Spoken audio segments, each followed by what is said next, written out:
First and foremost, with vertigo. So vertigo is that dizzy feeling that you may experience when trying a roll or a flip or a different gymnastics skill for the first time. It occurs when conflicting signals are sent to the brain by our sensory systems, which just means a very broad term, the body, okay? So when the body and what the body is experiencing as you're doing that forward roll for the first time, your muscles, your joints, even skin pressure are all going to send these signals to your brain about what it's experiencing so that your brain can understand what the body's doing and you'll be able to control that sense of balance and spatial orientation. But when our skin pressure, when our proprioception, so our muscles and our joints and even our eyes, so we've got a visual sensory system, are all sending mixed signals and different messages to our brain, that's when the brain gets confused and we experience that sense of vertigo, because it's like all kinds of chaos because the brain is trying to comprehend what the eyes are telling it, what our skin is telling it, what our muscles and our joints are telling it as you are rolling or doing that skill for the first time. If those messages are confusing and they're inconsistent, that's when it's like the brain's trying to process and work through all those messages, and so you get dizzy and then you stand up feeling like you're going to throw up or fall over, right? And that's not what you want to do. So in order to alleviate vertigo, we have got to work on our neural connections. So how well the body, those sensory systems communicate with the brain. Isn't that really exciting? I know in a lot of my old classes and seminars, I talked about how gymnastics is such a mental sport. You've got to be focused on what you're doing every single turn that you take, and this is the reason. It's because you're literally teaching your body how to move, how to communicate, so that you improve your coordination, your spatial awareness, and your overall body control so that you have more success in skills, right? Okay, so we talked about neural connections, how that's how the body talks to the brain and vice versa. And you want to think of these neural connections or pathways as like a highway. So it's the highway where the body experiences the external stimuli around you from your environment, what you're doing, how you're moving, and it sends those messages all the way to your brain. So we've got to make sure that this highway is intact, it's smooth, it's paved, so that body and brain can communicate as quickly and efficiently as possible. That's the goal, okay?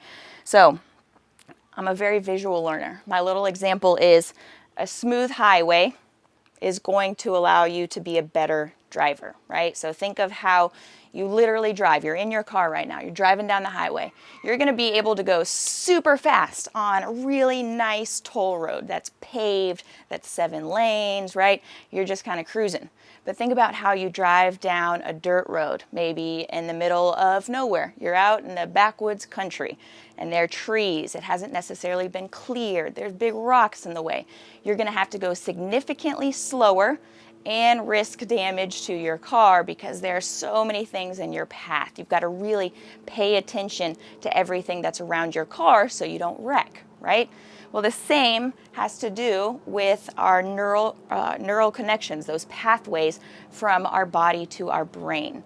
If you're somebody who's new to gymnastics, you've never quite moved in the ways that these skills require you to do, you're probably more so driving down that dirt road in the back country, right? You're figuring it out. You've got a lot of stuff in your way, but hey, at least you're doing it. You're working through it, right? And so the goal is that neural connections, like a highway, can be improved with work and with maintenance. If you take the time and you go into your backcountry road and you clear out the rocks, you clear out the trees, you pave that puppy, you are going to be able to build a nice smooth highway that down the road, even if it's days, months, years, you're going to be able to speed along just fine, okay? So it's really important to know that the way to alleviate vertigo is by work and approaching it just like any other actual gymnastics skill, which is the weirdest part, because you think that since this is all occurring in our brain and it's not necessarily something tangible like a cartwheel, like learning a handstand, like learning a glide kip, that it should come easy and it should click. But that is not the case. So we have to approach it just like a skill, because this stuff is really hard. It's super hard because you are literally trying to help develop the way your brain and your body work. So it's arguably harder than actually learning the gymnastic skill itself. But it is so important and so beneficial, because when you improve this spatial orientation, which essentially is what it is, your coordination, it is going to transfer into, yes, all of your gymnastic skills, but it's going to transfer into everything that you do, whether that's functional fitness, calisthenics, you're playing a different sport, you just feel like playing on the jungle gym with your kids one day. You're just going to have such a much better sense of your own body and how to move yourself through space, that you'll feel like a totally different person who can do anything you want, which is the goal, okay? All right, so there is our overview on vertigo.